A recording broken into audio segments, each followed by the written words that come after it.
We're back with our roundtable. Tonight we're going to introduce a new segment to our CHIP Candidates Night. Instead of having, at this time, one of the primary election candidates, we're going to have a brief conversation with the Superintendent of Lorain City Schools, Mr. Thomas Tucker. As you well know, over the last 10 years, Lorain City Schools has graciously broadcast, video broadcast of CHIP Candidates Night, both the primary as well as the general election candidates night on its cable network channel 20.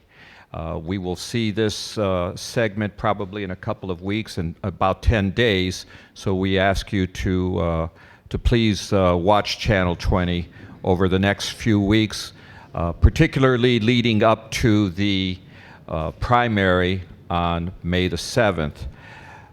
We feel it's a very timely conversation that we have with Superintendent Tucker. Number one, he's within his first full year as superintendent of Lorain City Schools. Number two, in November, the citizens of Lorain passed the first school levy in over 20 years, and that was a very significant achievement. And number three, a commission that was appointed by the Ohio State Superintendent of Education was appointed on Monday to help with the academic progress of Lorain City Schools. So for this reason, we feel that it's very important that we have the opportunity to speak with Superintendent Thomas Tucker. So at this time, I'm going to welcome Tom, and I'm also going to welcome the chairman of the CHIP Education Committee, Mr. Mike Ferrer. And Mike and I will take turns asking a few questions of Superintendent Tucker. So welcome, gentlemen. It's glad to have you here this evening. And I want to begin the questions with this question, and that is, last November, the citizens of Lorain passed a new tax levy for the first time in 20 years. How did you achieve this? And what do you attribute the fact that this was done after countless efforts over the last 20 years to pass levies? What was the magic solution, Tom? I wish I knew. If I did, I'd be a consultant and I'd go out on the circuit. I hope that they were very gracious in passing this levy. And I worked on probably every campaign except when I was in town for years and years. I hope there's a level of trust, and I hope to keep that trust. One thing that we need to do is watch our finances carefully. Under the new budget from both the House one that came out today and the governor's budget, we're looking to do a little better than we have in the past, but we need to keep our eye on things. I have a pledge to reduce the size of our Charleston Center, which has already begun and has been throughout the year, and to keep our staffing levels where they need to be, and be very, very prudent with the funds that we have, and that will be the future, because when you're on an up and down cycle of money, that's how you end up getting in academic trouble, because you end up losing people and people move around, and there's no stability. Okay, I think my question is probably the question the entire community wants to know. On Monday, the 5-member Academic Distress Commission was selected. And I think what we want to know as a community is, how will this affect how you work? How will it affect our students? And how will it affect our community as a whole? The commission was formed for the reason that last year the test and the graduation rates put the district in what's called academic emergency, and the prior, I believe it was 4 years, they did make their AYP, which was adequate yearly progress, which is this big formula which I could spend an hour on explaining on ways students achieved.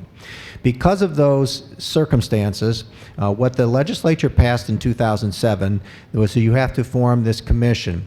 The commission's sole charge is to improve the academic and oversee the academic progress and achievement of our local students. What this does is a couple things. Many times, if you were at the press conference or you were there, Dr. Ross, who's the new state superintendent, was just appointed by the state school board. One thing he talked about is this commission is about one thing. It's about, he said very clearly, the boys and girls and their achievement and their success for the city of Lorain. This is not about adult issues. He must have said that 4 or 5 times. And sometimes the children get lost in what we're doing. They seem to end up last. The day I took over here, and it's only been about 8 months now, in August, I've been talking about student achievement, getting into those students. We all know our challenge in this city. Born and raised here, I know the challenges. I was at Admiral King, I was at Lorain High School, and what our students need is additional help. They need interventions and high expectations to achieve. We are the hope. So what this commission is going to do is first they're going to come in and since when I came, we started what we call an assessment of the district. Where are our students? Where are our staff? Exactly where are we? Exactly what is this district all about? We've compiled a lot of that information. They will come in and they will look at all that. And basically what that will be is an assessment of where we're at.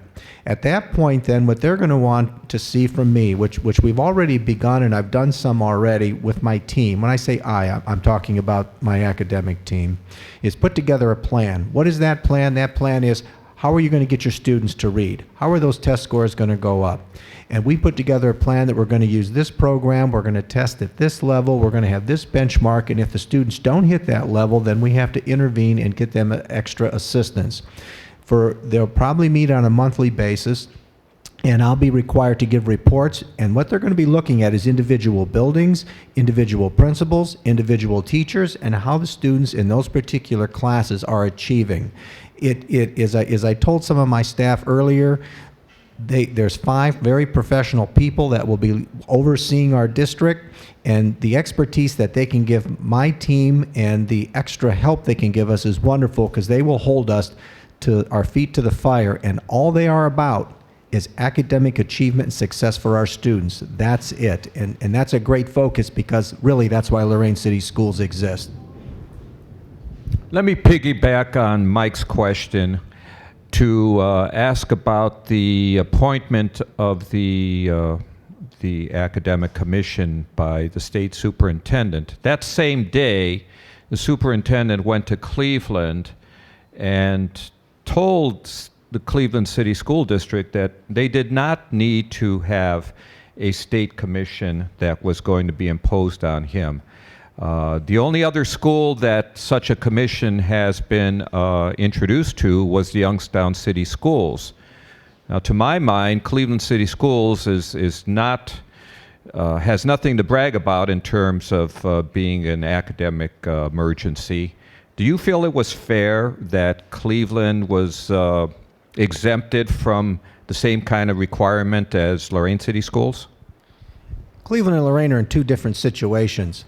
In Cleveland, there's a 9-member school board which basically doesn't run the schools. The person that runs the schools is Frank Jackson.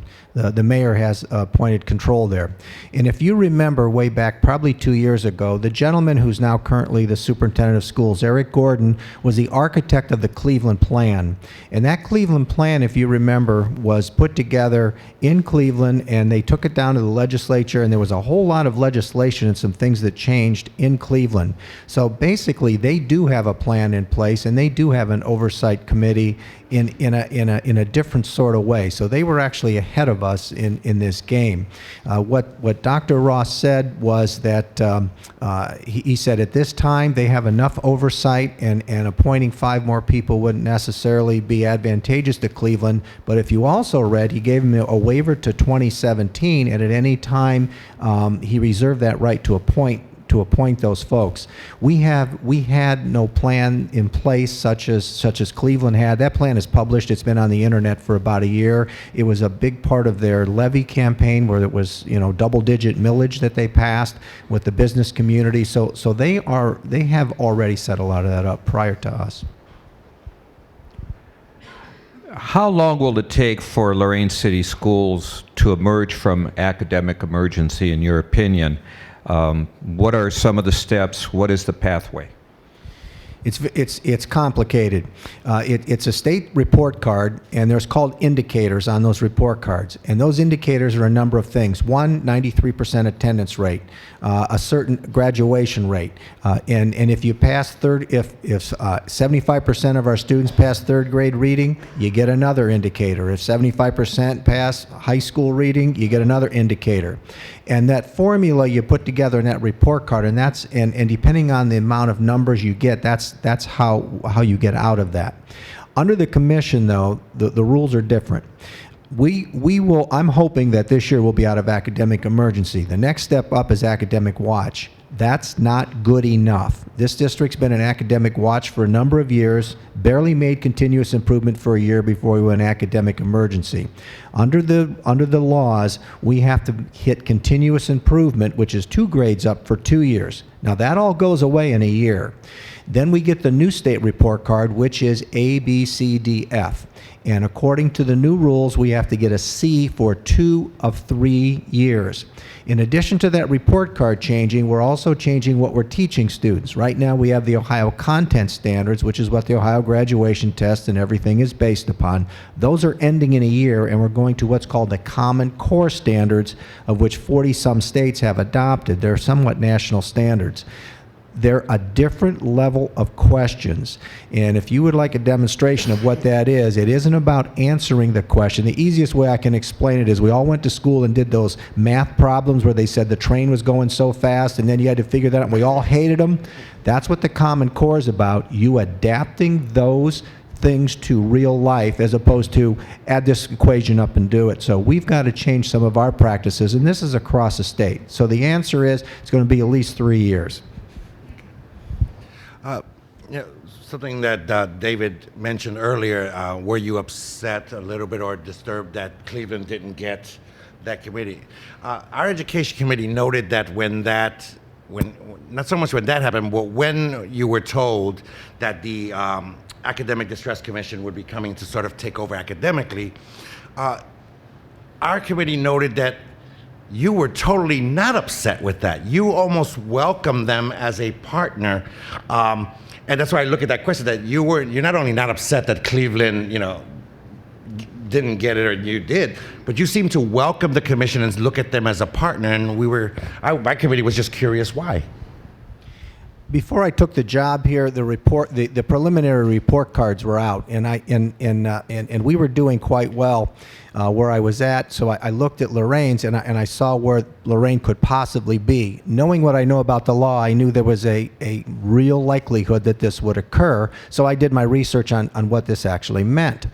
Well, what it means is I have 5 people, and you look at the people that are there, there's some very, very good people that have some very stellar backgrounds in education.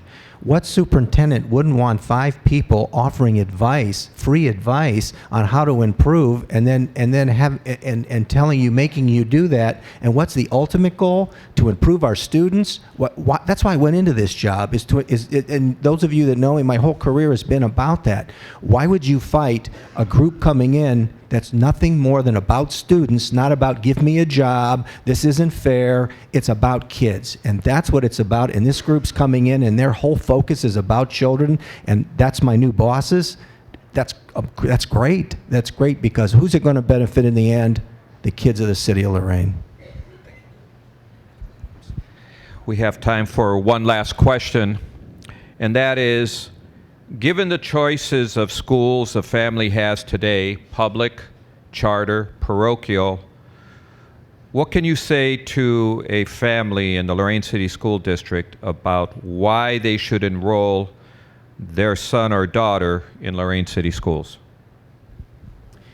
visit the schools, look at the rules, and come on in and see what we can do. It's always easy to make a choice. The public schools are exactly that, and I firmly believe this. The public schools of America is what made this country great, because everybody had a chance.